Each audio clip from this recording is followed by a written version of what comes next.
There's a silent, often unseen battle many of us fight. The one between our dreams and the hard, unyielding grip of reality. For old Arthur, this battle had long been lost, or so it seemed. He lived in a small, weathered cottage on the edge of the village. A man whose youth had been spent chasing shadows of opportunity and whose later years were consumed by the comfortable, yet ultimately destructive, habit of idleness. His mind was a sprawling mansion of grand ideas and unfulfilled ambitions, while his hands, tragically, remained largely unacquainted with honest labor. He was a dreamer.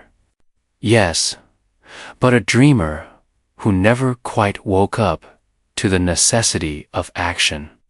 His family, his kind-hearted wife, his daughter, and his bright-eyed grandson, Leo, bore the silent weight of his inaction.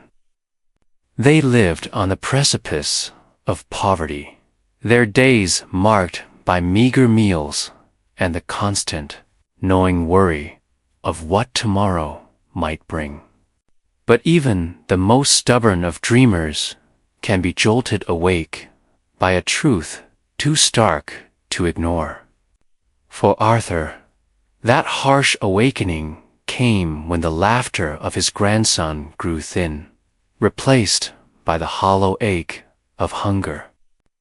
The cupboards were bare, the hearth cold, and the once vibrant spark in his family's eyes dimmed into a weary resignation.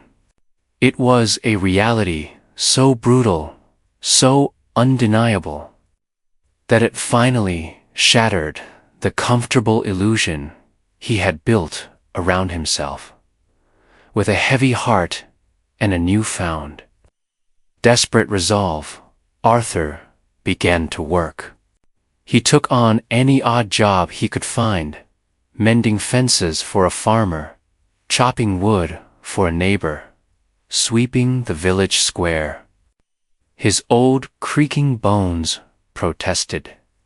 His muscles ached in ways he hadn't felt in decades.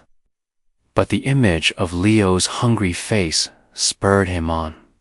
Every coin he earned, no matter how small, was carefully tucked away into a dusty clay jar hidden beneath a loose floorboard in his cottage. It was a ritual, a small act of hope, a promise to his family that things would get better. He watched the jar slowly fill, coin by coin, day by day. A glimmer of pride began to warm his chest. He was saving. He was providing. Surely, this was the path to a better life.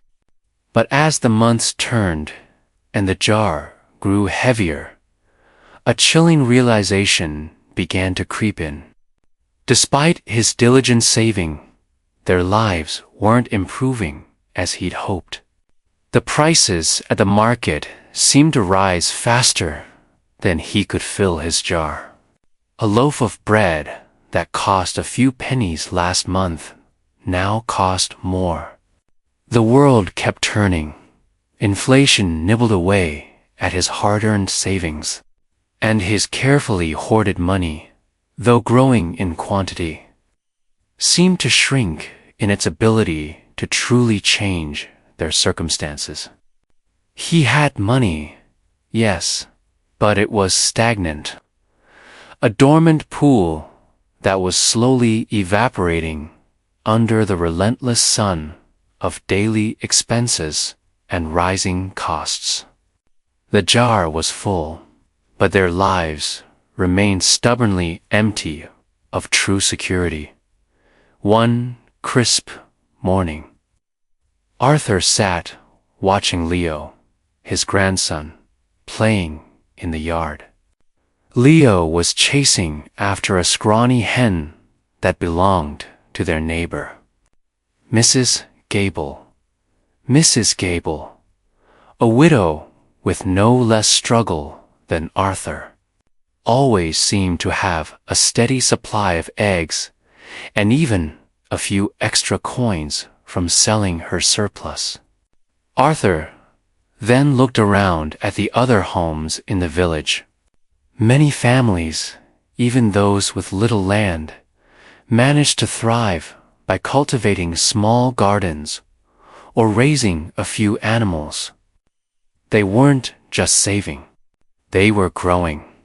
They were making their meager resources work for them, creating something from nothing. A spark ignited in Arthur's mind. A thought so simple, yet so profound, it felt like a revelation. He looked at his jar, then at Leo, then back at Mrs. Gable's bustling little coop. With a deep breath, he made a decision that felt both terrifying and exhilarating. He took his last few coins from the jar, nearly all of what he had managed to save, and headed to the market. Not for bread, not for clothes, but for something entirely different. He bought 3 young hens and a sturdy rooster. It was a leap of faith, an investment in a future he could only just begin to imagine. He built a small, crude coop behind his cottage, working with a vigor he hadn't felt in years. He cared for his chickens diligently, feeding them scraps, ensuring they were safe and warm. And then it happened. One morning, he found a small, warm egg nestled in the straw. Then another, and another. Soon, his hens were laying a steady supply of eggs. At first, they were simply food, a priceless source of protein that brought color back to his family's cheeks and renewed energy to Leo's games. But soon, there were more eggs than they could eat. Arthur, remembering Mrs. Gable, began to sell the surplus at the village market. It was a small income, yes, but it was consistent. And crucially, it was growing. With the money from the eggs, he bought more feed, then another hen and another. The chickens were not just providing food. They were generating income, expanding their own numbers, becoming a self-sustaining, self-developing asset. His small flock grew, and with it, his family's fortunes slowly, steadily, began to turn. The hollow ache of hunger became a distant memory, replaced by the warmth of full bellies and the quiet hum of purpose. Arthur, the old dreamer, finally understood. It wasn't enough to simply save money, to hoard it in a jar where it slowly lost its vitality.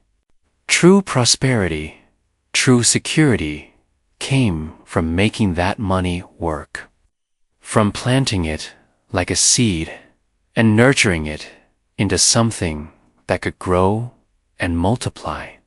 He had turned his last few coins into a living, breathing asset that fed his family, educated his grandson, and finally brought true meaning to his unfulfilled dreams. He had learned that the greatest investment isn't just in what you keep, but in what you bravely choose to cultivate, allowing it to blossom into a future far richer than any static savings could ever provide. Asterisk, asterisk, if this story touched your heart. Help spread the message. Like the video, share it immediately, and hit that subscribe button with the bell, so you don't miss the next inspiring lessons. See you again soon.